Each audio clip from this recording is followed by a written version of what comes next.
Hello student, this is Kiran Goswami from Swasti Public School and your assistant teacher.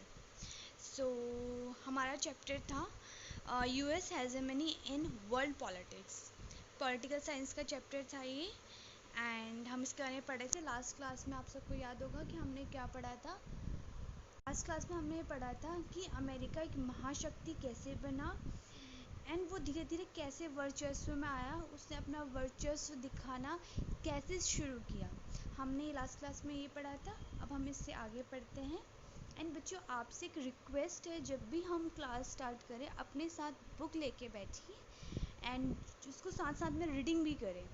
जहाँ पे आपके कोई issue और कोई प्रॉब्लम होगा वो आप इस वीडियो के लास्ट में कमेंट बॉक्स का सेशन होगा, वहाँ पे आप मेंशन कर सकते हैं एंड फिर नेक्स्ट क्लास में हम इसको डिस्कस करेंगे। तो हम क्लास स्टार्ट करें। Let's talk about Clinton years. Okay, about Clinton year. George W Bush हार गए। कहाँ पे हार गए?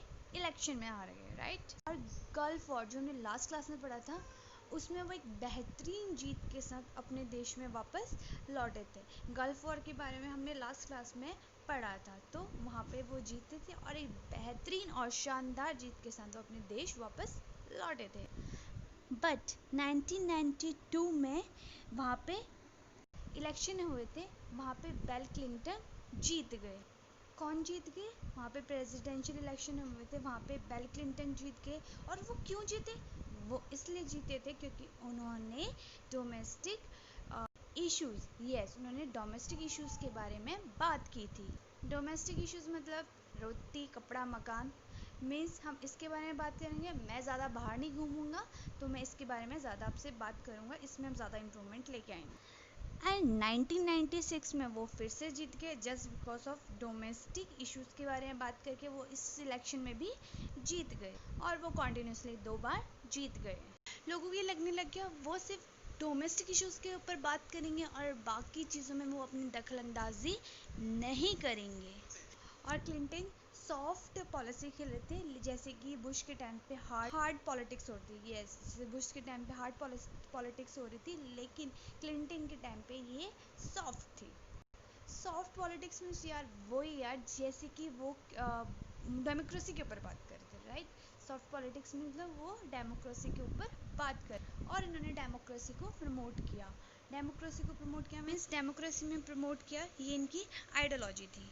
और इन्होंने कहा था डेमोक्रेसी को प्रमोट करो और ये बेस्ट वे है फॉर गवर्नमेंट के लिए। एंड सेकंड था climate change. Means climate change means pollution को कम करो, CO2 बढ़ रहा है, बर्फ़ पिघल रही है और सारे इशू जो कि हमें मतलब हमारे इन्वायरमेंट को इफ़ेक्ट करते हैं। एंड थर्ड इन्होंने बात की थी ट्रेड के बारे में। मीन्स एक्सपोर्ट और इनपुट अच्छे होने चाहिए और हमारे ट्रेड में कोई भी इश्यूज़ नहीं आने चाहिए, इन्होंने इसके बारे में बात करी थी।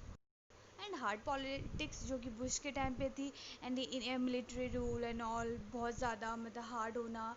और जैसे मैंने आपको बताया था कि अमेरिका की मतलब हेजेमनी के बारे में वो वर्चस्व में था, उसने अपनी पावर दिखाई थी, ये बुश के टाइम पे था। क्लिंटन की बात कर रहे थे, वो 2 बार जीत चुके थे और कोई भी 2 से ज़्यादा बार टर्म में नहीं आ सकता, इसलिए वो 2 बार जीत गए थे। तो उन्होंने सोचा कि मैं लास्ट है तो क्यों ना जाते जाते थोड़ी बहुत मस्ती कर ली जाए, तो उन्होंने क्या किया। और यहाँ पे मतलब क्लिंटन के टाइम पे कुछ कॉन्फ्लिक्ट्स हुए थे जो मैं आपको बता रही हूँ कि वो कौन से कॉन्फ्लिक्ट्स थे। तो इन्होंने सबसे पहले क्या किया, यूगोस्लाविया में पंगा किया। दैट्स सो फनी ना, बट सो इंटरेस्टिंग। यस, इन्होंने पंगा किया वहाँ पे। यूगोस्लाविया 1989 से 1992 में डिसइंटीग्रेट हो गया था। पहले पूरा मतलब यूगोस्लाविया था, बाद में देन ये 6 इंडिपेंडेंट नेशन में डिवाइड हो गया। ये मैप है और इसमें 6 नेशन मेंशन है, तो आप देख सकते हैं and you can read also.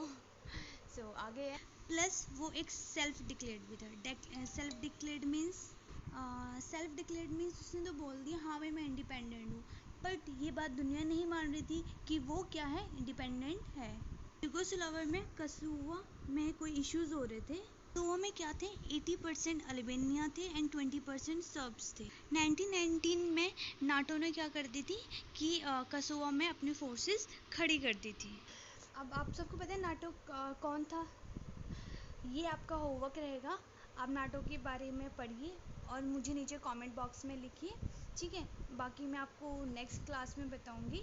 And next class में हम 9/11 के बारे में पढ़ेंगे, 9/11 कहाँ पे था और इस 9/11 का क्या मतलब है, ठीक है। होप आपको अभी ये इतना जितना पढ़ाया वो समझ में आ गया होगा। एंड कोई भी प्रॉब्लम, कोई भी इशू नीचे आप कमेंट बॉक्स में मेंशन कर सकते हैं। बाकी हम नेक्स्ट क्लास में पढ़ेंगे। Okay, bye, take care, see you.